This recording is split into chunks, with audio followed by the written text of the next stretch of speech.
Subcommittee will come to order without objection. The chair is authorized to declare a recess at any time. We welcome everyone to today's hearing on government censorship. The chair now recognizes himself for an opening statement. Can we include that the White House put pressure on us to censor the lab leak theory? That's the question Mark Zuckerberg asked in a group text with the top people at Facebook. That's the question he posed to Sheryl Sandberg, Nick Clegg, Joel Kaplan, the top people at Facebook on July 16th, 2021. Now, what prompted this group text? What prompted him to ask that question about the White House putting pressure on Facebook to censor the lab leak theory? Earlier that day, President Biden said Facebook is killing people. That's what got him talking. That's what got him texting. That's what got him asking, can we put out this statement that the White House has been putting pressure on us to censor the lab leak theory? Ms. Sandberg responded in that text message. She said, they're scapegoating us. Mr. Zuckerberg further countered or further stated, Facebook had been combating misinformation just like the White House wanted, but now there's this coordinated attack by the White House against us. Now think about it. Facebook, Mr. Zuckerberg was saying Facebook was doing exactly what the White House wanted, but it still wasn't good enough. Now we should back up a few months. Senior White House officials, in particular the two guys testifying here today, Mr. Flaherty and Mr. Slavitt, had regular phone calls and meeting with Facebook officials. One March meeting, Mr. Flaherty said, and this is again from the internal communications we got when we subpoenaed Facebook, Mr. Flaherty said, my bias is to kick people off the platform. White House is telling a social media platform, one of the biggest ones in the world, you should kick people off your platform if they're saying things we don't like. In another one, Mr. Flaherty says he can, quote, can you change the algorithm so Americans don't see news from outlets like the Daily Wire?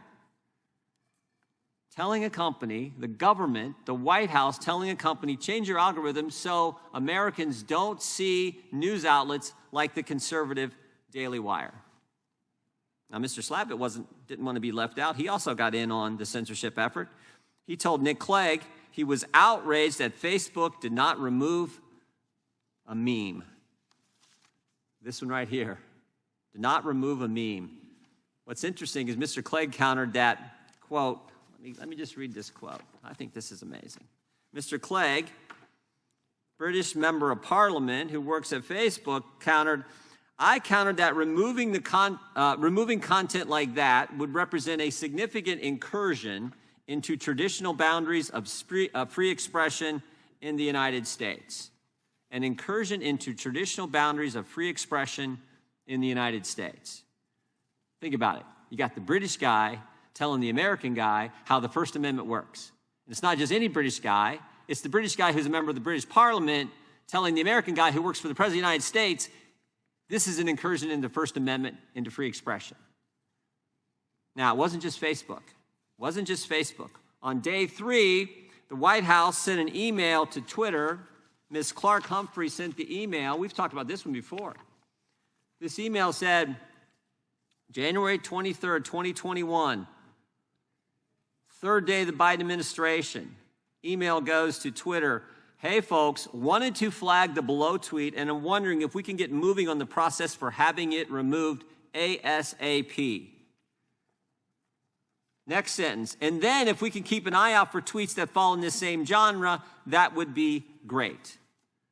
White House, third day of the administration, telling Twitter, take down this tweet as soon as possible, and any other tweets like it, make sure you're taking them down too. That's probably censorship at its worst. And oh, by the way, the tweet was from Robert F. Kennedy Jr. Guy turned out to be the White House's opponent in the primary election. And all Robert F. Kennedy said is, Hank Aaron's tragic death is part of a wave of suspicious deaths among elderly closely following administration of COVID vaccines. He received the Moderna vaccine on January 5th to inspire other black Americans to get the vaccine. 2 sentences, both true, and the White House is saying take it down as soon as possible from the guy who was going to run for the office they're in. So it wasn't just Facebook, it was Twitter, and they didn't stop there. YouTube as well. Let me just read another one.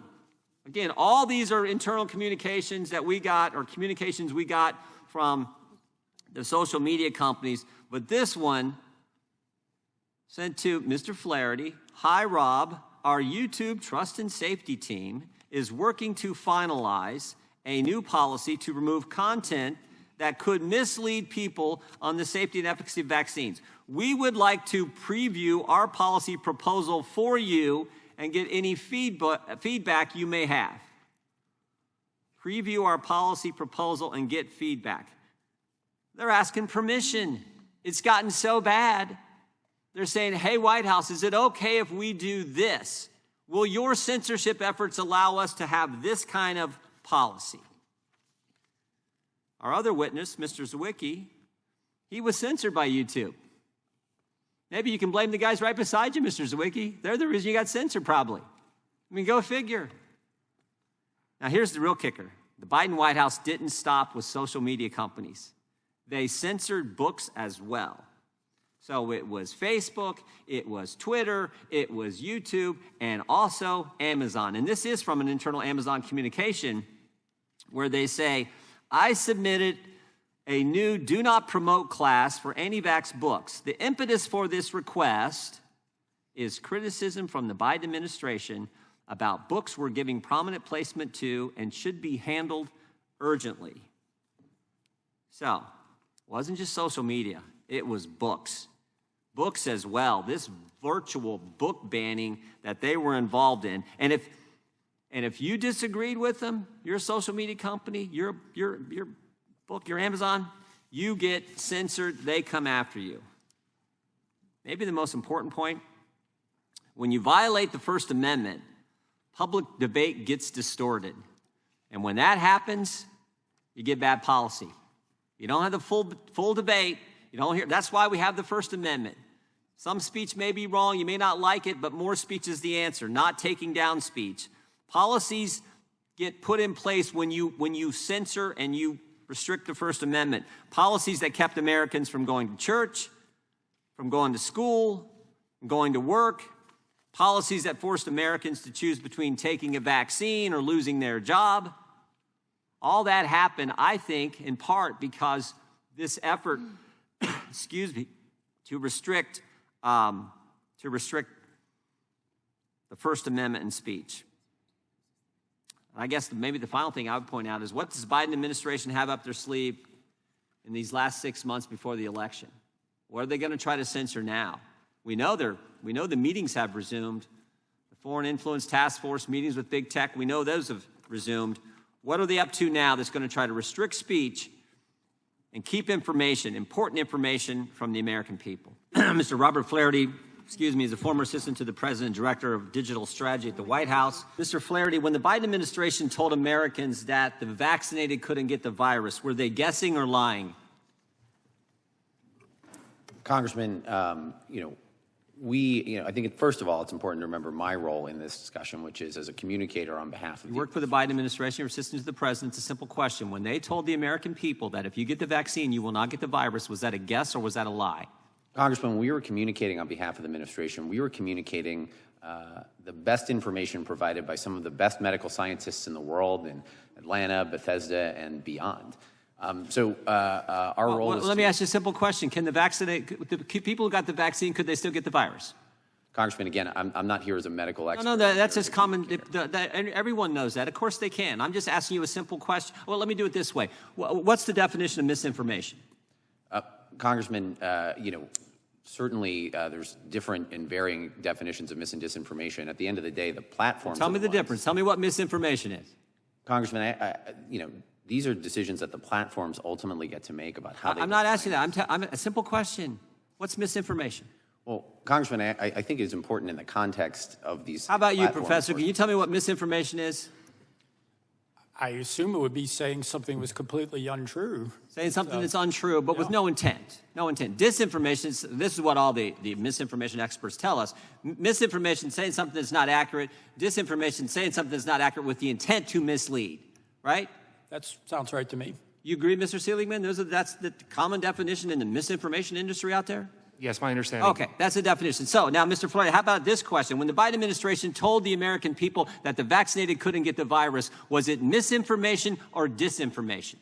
Congressman, again, we were communicating the best medical research that we had at the time on behalf of a group of some of the best doctors in the world in Atlanta and Bethesda. When the Biden administration told the American people that the virus didn't come from a lab, was that misinformation or disinformation?